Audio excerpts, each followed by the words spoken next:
Alright, hey, good morning everybody. Cyrus Prepper 2A. I did a video about a bug out bin a good while back and took it down and promised everybody that I would reshoot it. Um, it's gone. If you know, you know. If not, no other big deal. But what I'm specifically talking about today is what's in my bug out bin and particularly the why it's in here. Um, Things are going to be different for everybody. Not everybody's going to have the same things. Not everybody's going to need the same things. There's a lot of things that take into consideration. Who's in your family? Are there any special dietary considerations? Diabetes. Things like that that you would want to take into consideration. Fortunately for me, I don't have any of that. Underlying health issues, so I can pretty much pick and choose as I please. Again, this is just, what is some of the stuff that I have in here and why I have it in here. Um, Pastas, macaroni and cheese, or just regular rotini noodles, things like that. It's, real easy to cook. You just need a heat source and some water in a container. Make it up. There's something right there. Some of these prepackaged side dishes, these are, you could actually heat the water up and pour it in here and let it do its work in here. That's why I picked some of these. And they're inexpensive. All these things right here are, even now in this, with the state of the economy, even now, these are still relatively cheap. That gives you some nice carbohydrate choices and things like that. Moving on, let's get into some proteins. Never go wrong with tuna. I buy these 4 packs of tuna and also canned chicken. 4 servings per container, 13 grams of protein per serving. Unfortunately, and I want to get on this right away because I neglected to mention it early on the last time, when you're dealing with things like this, the problem is sodium.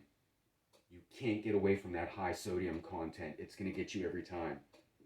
But in a SHTF situation, I'm really not going to be worried about the sodium. Probably going to be burning it off anyway.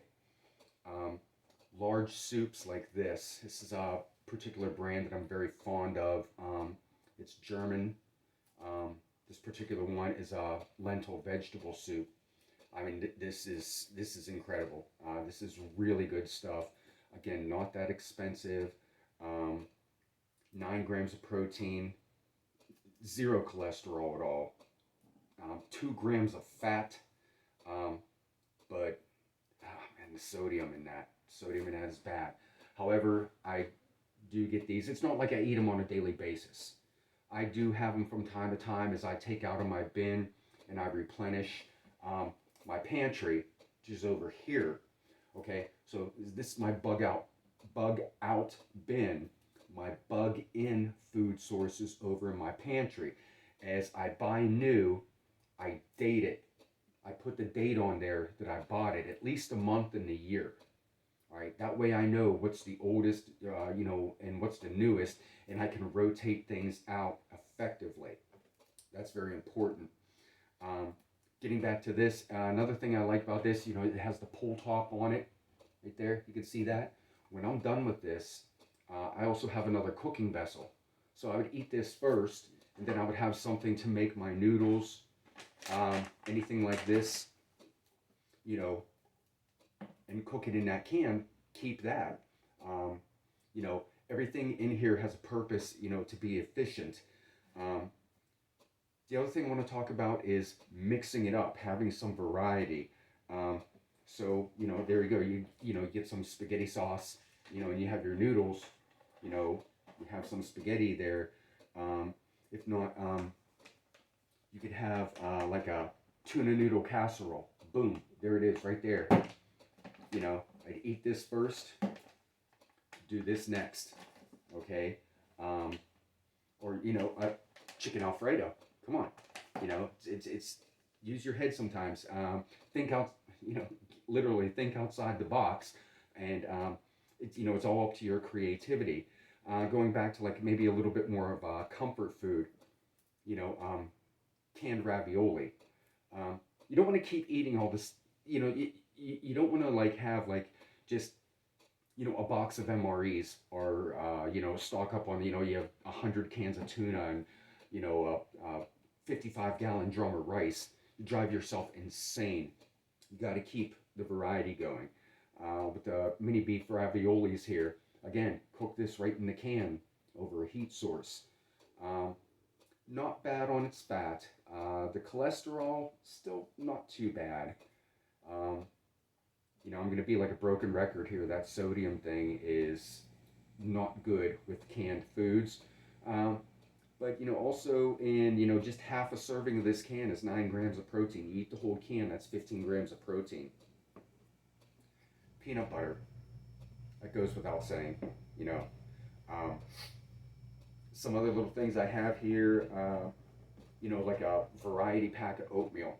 That instant oatmeal. You just add water, trusty soup can cooker, a little bit of oatmeal. Again, changing it up.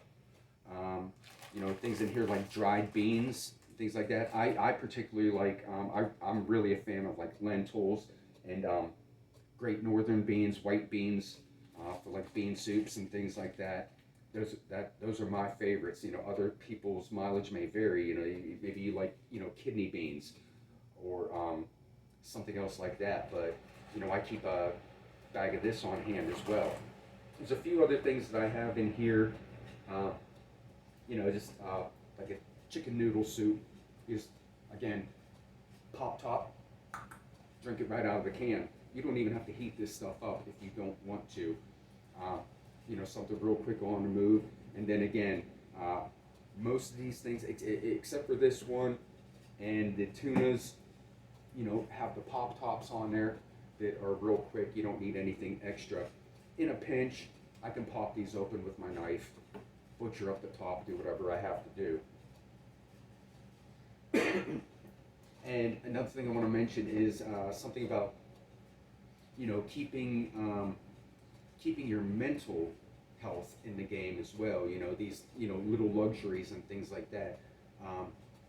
They have the rules of how long you can survive without water, without food, without shelter, etc., etc. But it will get monotonous after a while. I can guarantee it. You're just drinking water all the time, and that's all you have. Eventually, it's going to get crazy. And I drink a lot of water. I do. I drink a ton of water. I don't drink coffee when I get up in the morning. I drink 16 ounces of water. I drink water while I'm at work. I drink water at the gym. But I also have other things. Have like a nice iced tea or something like that. But what I'm getting at here is I also have energy drinks in here. Something to pour into that water, flavor it up, give you a little mental boost. A luxury item. Something that's going to make you feel good. In a not so good situation.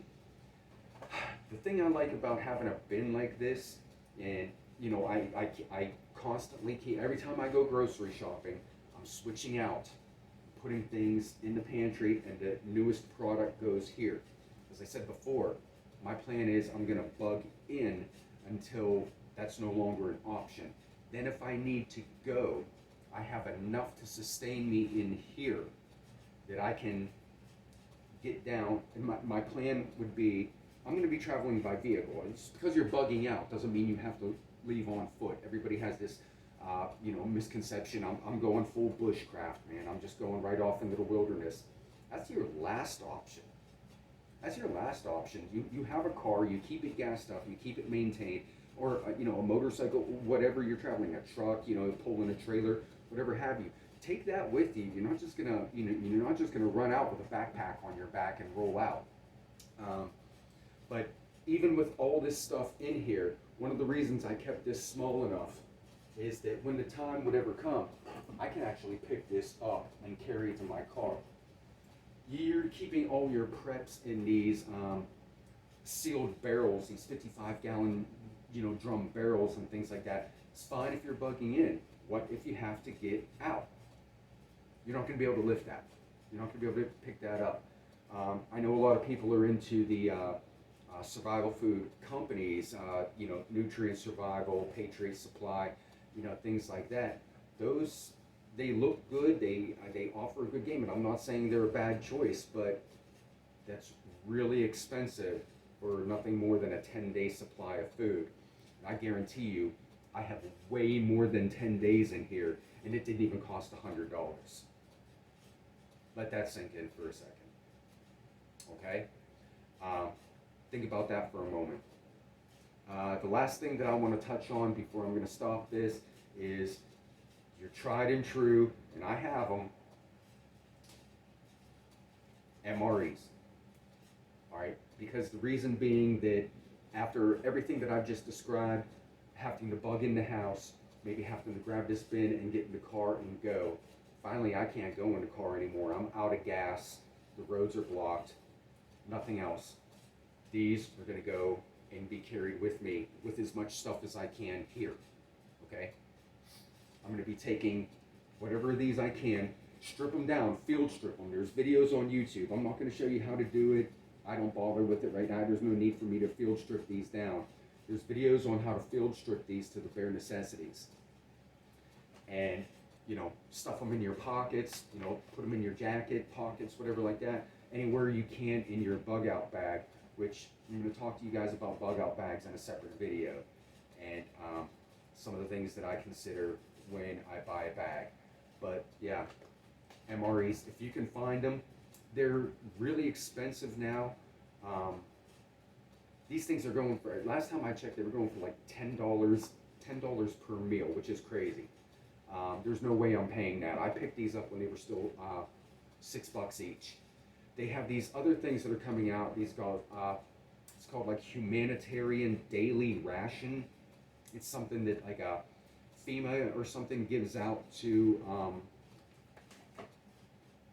countries that are in trouble, refugees, things of that nature.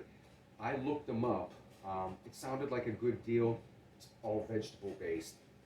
It's all every meal that they offer that I've seen. Your mileage may vary. Every meal that they offer is filled with a lentil main dish. And I got a bag of lentils for under a buck or so like that. I didn't have to pay $6 for some Twizzlers and a lentil soup. I have lentil soup right here, and I could buy 2 of those for less than one of those humanitarian meals, whatever they're offering. They're in a pink package if you ever run into them. Not my cup of tea, but your mileage may vary.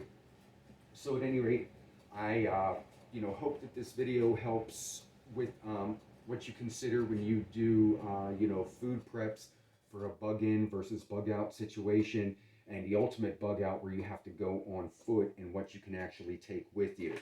It'd be things like that. The MREs, you could fit this in the cargo pocket of some, BDUs or, whatever type of survival pants you wear. Other than that, there's really not too much else that I can think of in this bin that is of importance. But, again, this is just the why and, definitely cost factor and effectiveness. So I hope this helps. If you liked it, please hit the like button. I'm not a professional YouTuber. I got like 12 subscribers, and most of those are my family. So at any rate, I will talk to you all later. Take care.